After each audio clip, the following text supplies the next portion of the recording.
Into Outkick the Show. I am your fearless leader, Clay Travis. I've been traveling a lot. I hope you guys have missed me, or I hope you've been able to sate your desire to hang out with me by watching Lock It In, which has recently doubled its ratings, and whatever my other show is, Outkick the Coverage on Fox Sports Radio, which is up massively over last year, so I feel like you can find me wherever I am. But it doesn't mean that your boy hasn't missed you all. I'll be here tomorrow as well. I'm back home for a while now till the Super Bowl, so we should have a lot of shows, a lot of time to hang out. I got to dive into a lot of different stories. Let me tell you where we're headed here. Kyler Murray's got a decision to make between the NFL and Major League Baseball. I'm going to talk to you about Tim Tebow getting engaged to Miss Universe. Eric Reid lies about the NFL and drug testing, and most of the media gives him a pass. Jeff Bezos from Amazon on track for the most expensive divorce in the history of the world. Cliff Kingsbury to the Cardinals.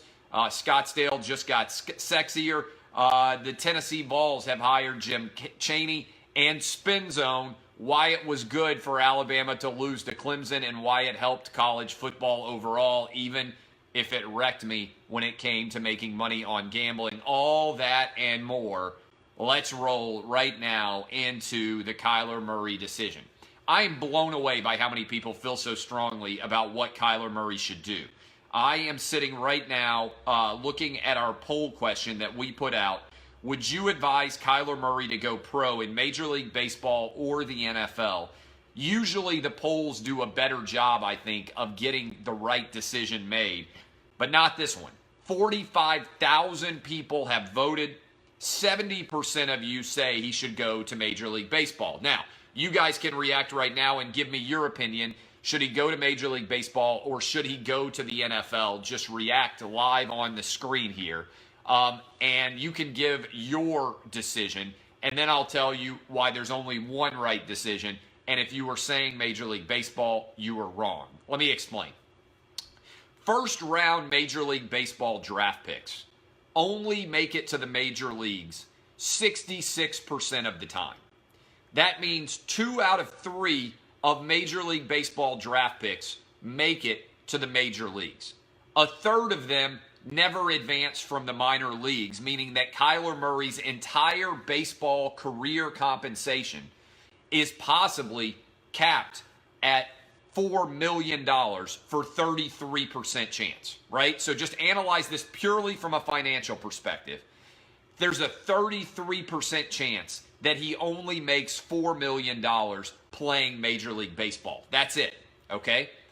If he goes to Major League Baseball, if he makes it to Major League Baseball, only 46% of all first-round draft picks ever make it beyond a 3-year Major League Baseball deal, okay? So that means over half of the chance is that he's going to make $5 million or less in Major League Baseball, even if he makes it to the major leagues.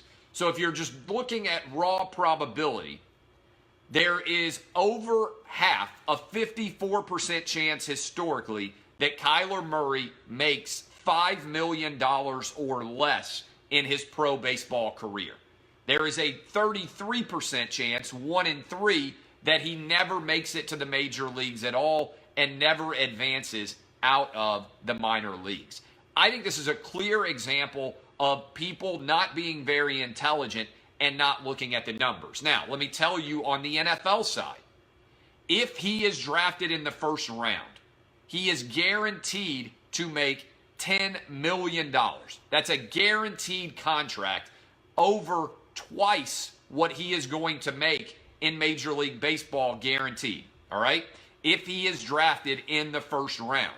If he is drafted high in the first round, he could make as much as 7 times as much money guaranteed playing football as he could playing baseball. People are not doing a good job on the math here. Purely from a financial perspective, the play beyond a shadow of a doubt is to go to the NFL if you want to make more money. If he gets drafted high up in the NFL, he could make orders of magnitude more money. This is because he is a quarterback and because quarterbacks can make $100 million or more very easily because the number of top quarterbacks is very low. Right now, there are a lot of people who want to play second base or the outfield or wherever he projects in Major League Baseball that are all in the minor leagues fighting for that right. There are only about 50 guys that have a legitimate chance to start an NFL game entering next season. Kyler Murray could be one of them, and he could get a guaranteed contract for a substantial sum of money. A lot of people talking about health. How many quarterbacks are in bad health? Quarterbacks can play forever in the league. Tom Brady, if you're good, is 41. Drew Brees is 39. Phillip Rivers is 37. All of those guys are playing this weekend. It's very rare that a quarterback gets knocked out of the NFL by injury, especially with modern rules designed to protect them. Typically, a quarterback does not last in the NFL if he simply isn't good enough. All right? Name me a quarterback who has been knocked out of the NFL with a career-ending injury at a young age. You can't even name one. You can't even name a single player that it's happened to. RG3 is still in the league. He's not very good. Michael Vick played in the NFL until he was 35 years old. He gets a guaranteed 4-year contract if he's a first-round pick, plus a team option on a 5th year. He will be set for life, and he will make far more money. Anybody arguing Major League Baseball has not looked at the actual numbers. Alex Smith is like 36 years old. Again, he's an old guy. There is no young quarterback in the last 20 years that has been knocked out of the league with significant injuries. It just doesn't happen very often, especially in our modern day marvel of medical care. So that Jamarcus Russell's not in the league because he sucks, all right? That's an exception. He didn't get knocked out of the league because he got injured. He got knocked out of the league because he sucked. You guys can't even name one. If he doesn't go round 1, then he can go to Major League Baseball. I think this is a no-brainer. Put your name into the draft. If you go round 1, you have a slotted compensation. Go as high as you possibly can in round 1. Lock in the money. Don't go to baseball. If you decide after several years that you are not going to be any good at football, you can always bail and go back to baseball. I just think people have a really poor comprehension of how hard it is to make Major League Baseball and how substantial the minor league system is. Even if you're a first-round pick in Major League Baseball, the chances of you making big money are really low. Again, over half of all first-round picks in Major League Baseball never make it to year 4. Over half. If you are a first-round pick in the NFL, you are guaranteed 4 years of compensation and potentially 5.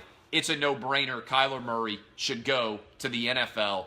I'm telling you, look at the numbers. He's going to get good advice from his agents. That's why he's putting his name in there. All right. Tim Tebow got engaged. Tim Tebow, I just tweeted out the link, got engaged to a former Miss Universe. Tim Tebow, still a virgin at the age of 31 or 32. Speaking of baseball, Tim Tebow likely to play in Major League Baseball this year. Also getting engaged. Props to Tim Tebow for getting engaged to a former Miss Universe. According to the article, he staged a huge proposal. My only criticism of Tebow is how much money do you get to stage a proposal if you have People magazine there? That is an unbelievable move, I think, when you've already made a ton of money to invite People magazine to your proposal and to your wedding engagement party and everything else. I just think it seems a little wacky. By the way, a little bit of news for you. I saw Tim Tebow on Saturday night with his Miss Universe fiance. I didn't think to notice that she had an engagement ring on. But do you know where I saw him? Your boy rolled up at the ESPN college football party. I was rolling in, and I didn't know if I would leave without being executed. But I went to the ESPN big party. I don't know. They had some guy singing there. They don't have a Super Bowl party anymore. But I walked in there, and I'm sure there are still angry people at ESPN that I was there, but there were a lot more people who came in and walked up and said, I love everything that you do at Outkick. Keep it up. A lot of on-air ESPN talent that said that continues to say that over the years. So I had a good time, and I appreciate ESPN paying for my alcohol at their big party, especially ESPN PR, which is so angry they won't even make eye contact with me now. This is an amazing experience. When the ESPN PR staff won't even make eye contact with you, you know you have dunked on them for years and just dominated them, including one of their PR people who was quoted on the back of my book. What did he say? Fox Sports must be proud that its morning radio host said the word boob 53 times today. I had all my praise on the back of the new book, and so I appreciate ESPN PR for hanging out there. All right, another big story. So congratulations to Tim Tebow and his Miss Universe partner. I gotta say, that's good DNA.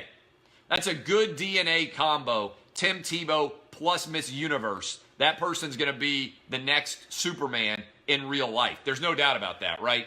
Gorgeous, physically imposing. Congratulations to Tim Tebow for putting out what is likely to be the next Superman for generations and decades to come. Eric Reid.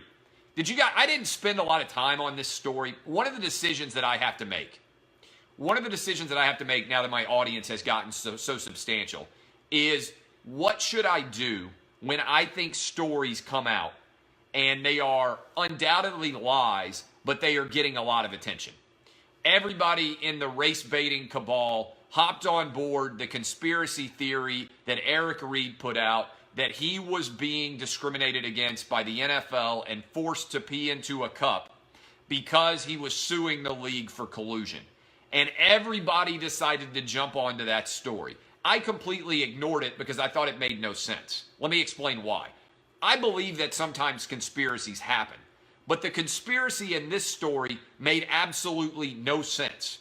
Because Eric Reid's conspiracy theory, the Carolina Panther player, his conspiracy theory was that the NFL was trying to catch him using drugs by drug testing him a lot. If the NFL wanted to catch him using drugs, couldn't they just doctor a sample and catch him using drugs? The only way that conspiracy theory would have worked is if Eric Reid was actually using drugs and failed a drug test, right? It wouldn't make sense otherwise. So if the NFL was willing to break all of its rules and regulations while they were being sued by Eric Reid to drug test him, why wouldn't they have taken the next step and gone ahead and had him fail a drug test? None of it made sense. Well, did you see the joint statement that came out on Wednesday morning? The NFL and the NFL Players Association significantly said that Eric Reid basically lied, that he made up the number of drug tests he had been involved in, that there was absolutely no legitimate basis for the complaints that he had uttered. Now, some people can say, well, what do you expect the NFL to say? And that's fine. You can be skeptical of the NFL's response. But the NFLPA exists to protect players and ensure that their rights are being upheld. It's the NFLPA that's always suing the NFL. When Tom Brady sued over Deflategate, do you know who sued with him? The NFLPA. When Ezekiel Elliott sued over his suspension, do you know who sued with him? The NFLPA. The NFL Players Association exists to defend players.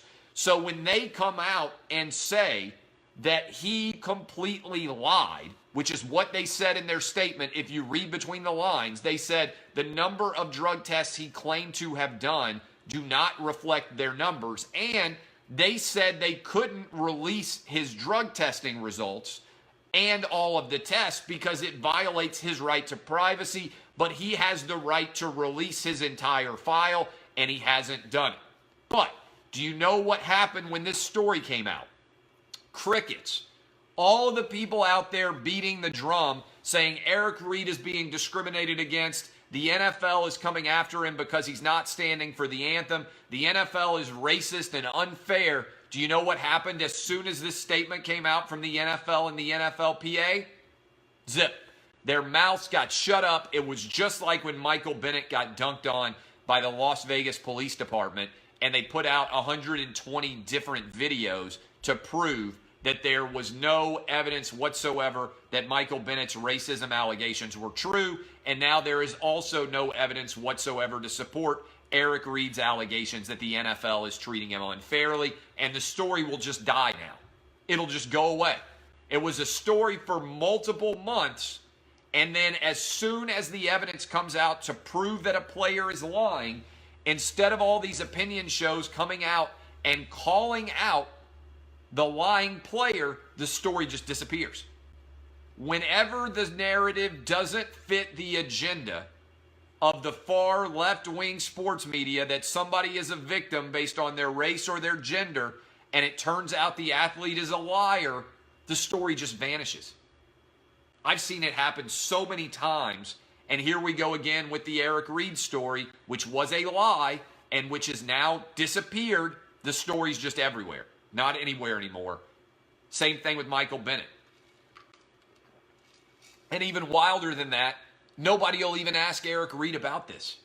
He'll probably get a puff piece about how he did the kneeling all last season, and nobody will cover the fact that he lied about his drug testing. But I want to mention it because I think it's important to hold people accountable when their stories are proven to be lies.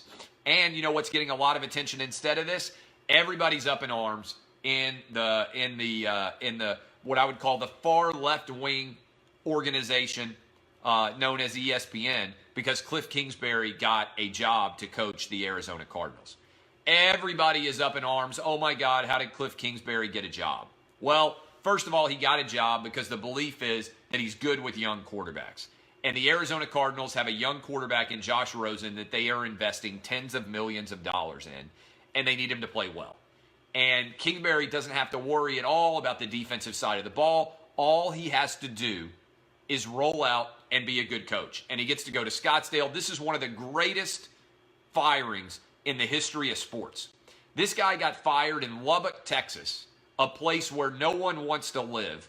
And now he's going to get more money to be the head football coach in Arizona and live in Scottsdale, a place that everybody is moving to like crazy. It's one of the most amazing things of all time. And as a result, all these people out there are like, oh my God, what about the black head coaches? I told you last week when we were on here, black head coaches who got fired had much worse of a winning percentage than the white head coaches who got fired. And that this is why the NFL is an ultimate meritocracy. I think the Arizona Cardinals are rolling the dice on Cliff Kingsbury and saying we hope he's going to be a good solution, because everybody now wants a Sean McVay of their own. The NFL has moved from a Bill Belichick era where Romeo Crennel, Matt Patricia, Josh McDaniels, Charlie Weiss, all these Al Groh, the what's his name, Eric Mangini. All of these guys got jobs entirely because of their proximity to Bill Belichick. Now the NFL has suddenly moved from trying to find another Bill Belichick after realizing that Bill Belichick is a genius and it doesn't make sense to hire somebody because they worked for Bill Belichick, because genius doesn't move via some sort of strange osmosis into someone else. This never made any sense to me. I've been making this argument for a long time. If that were the case, then you should hire, everybody out there should be trying to hire Terry Saban in college football, because nobody has spent more time with Nick Saban over the years than Terry Saban. Being good at one thing does not mean that you're going to be good at another thing. And so I think this is a crazy idea that this would happen in any way, in any form or fashion. Okay? So I think NFL teams are taking a big risk because they're all trying to find the next Sean McVay. Whether they're going to be able to do that or not, I don't know. But I think that is the direction that they are all moving. And so I am curious to see exactly how this will end up playing out.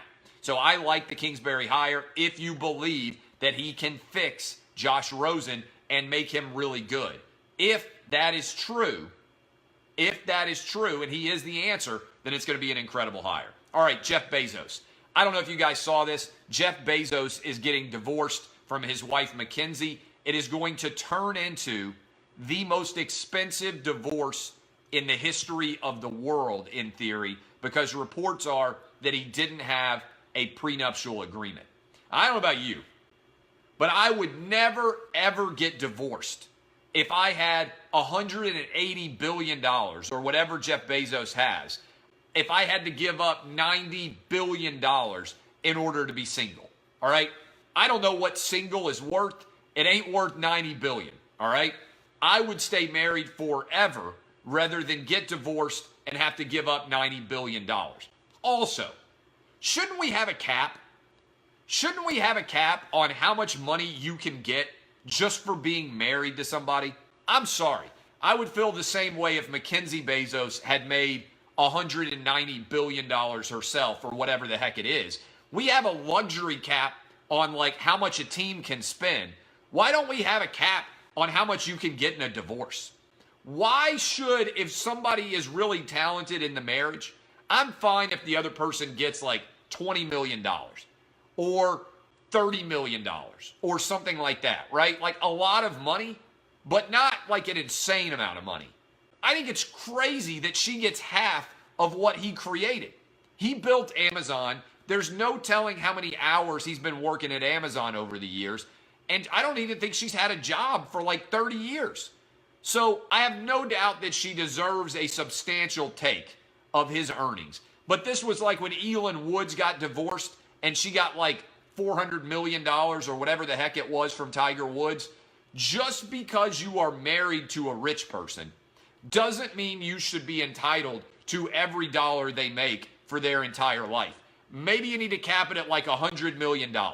And you can say, well, he should have signed a prenuptial agreement. I actually think this reflects better on him that he didn't sign a prenuptial agreement because he didn't know he was going to end up being worth $200 billion.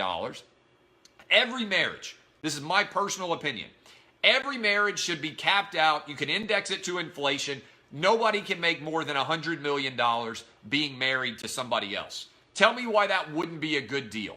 Tell me why there wouldn't be an automatic default. All right, you get married and the wealth, and this is if both people aren't working, right? Like if Mackenzie Bezos had been working as co-CFO for like the last 30 years, I feel differently. But just like with Tiger Woods, she just happened, like Elin Woods, she just happened to be married to somebody who is wealthy. Somebody said, well, she helped him write the business plan. All right. I'm sure there were some other dudes who helped write the business plan too. Are they going to get $90 billion because they slept with Jeff Bezos 1,000 times or 10,000 times or whatever the number was over the years? This is one of the most outrageous and outlandish and unsupportable concepts that I have ever seen. This girl is going to get more money for marrying Jeff Bezos than almost any capitalist in the history of the world. She's going to become the most successful woman capitalist in the history of the world just because she banged Jeff Bezos for 25 years. Sorry, got to be a cap.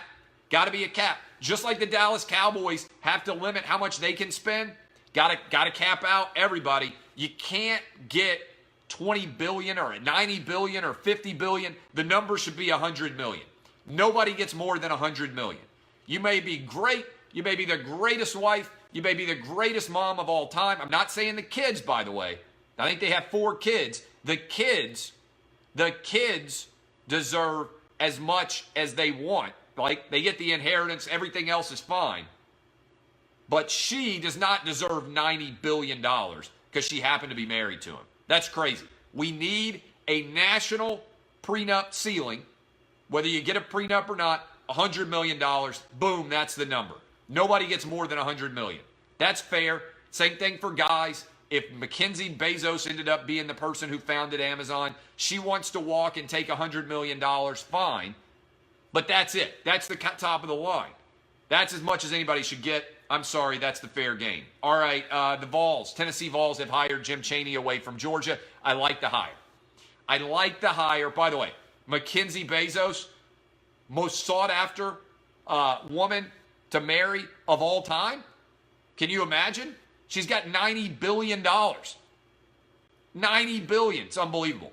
I love everything about this hire of Jim Chaney by Tennessee. He fits the overall concept of Jeremy Pruitt's offensive staff. I'm not going to spend a ton of time breaking it down. I think it's a fantastic hire.